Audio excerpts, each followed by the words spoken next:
TV channel पर Congress party के नेताओं के द्वारा अक्सर ये आरोप लगते हुए सुना जाता है कि प्रधानमंत्री मोदी ने अपनी पत्नी को छोड़ दिया है।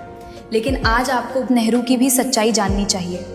जवाहरलाल नेहरू ने अपनी पत्नी के साथ जो किया वो बहुत भयावह था।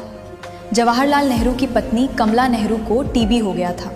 उस ज़माने में टीबी का दहशत ठीक ऐसा ही था जैसा आज एड्स का है, क्योंकि तब टीबी का इलाज नहीं था और इंसान तिल तिल तड़प तड़प कर ढांचा बनकर मरता था और कोई भी टीबी मरीज में पास भी नहीं जाता था, क्योंकि टीबी सांस से फैलती थी। लोग पहाड़ी इलाके में बने टीबी सैनिटोरियम्स में भर्ती कर देते थे। नेहरू ने अपनी पत्नी को युगोस्लाविया के प्राग शहर में दूसरे इंसान के साथ सैनिटोरियम में भर्ती कर दिया।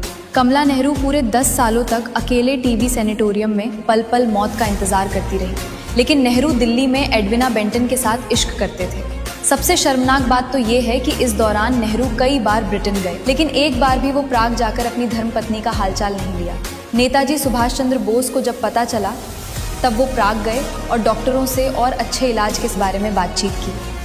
प्राग के डॉक्टरों ने बोला कि स्विट्जरलैंड के बुसान शहर में एक आधुनिक टीबी हॉस्पिटल है जहां इनका अच्छा इलाज हो सकता है।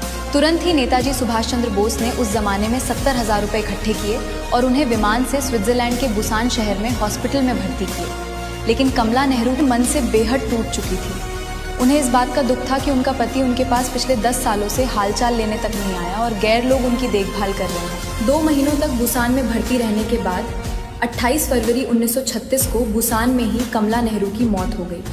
उनके मौत के 10 दिन पहले ही नेताजी सुभाष चंद्र ने नेहरू को तार भेजकर तुरंत बुसान आने को कहा था, लेकिन नेहरू नहीं आया। फिर नेहरू को उनकी पत्नी के मौत की खबर भेजी गई, फिर भी नेहरू अपनी पत्नी के अंतिम संस्कार में भी नहीं आया। अंत में स्विट्जरलैंड के बुसान शहर में ही नेताजी सुभाष चंद्र बोस ने नेहरू की पत्नी कमला नेहरू का अंतिम संस्कार करवाया। सत्ता के नशे में चूर ये आदमी ना अपनी पत्नी का हुआ ना अपने देश का हुआ, फिर भी आज हम इसे नेहरू चाचा कहते हैं।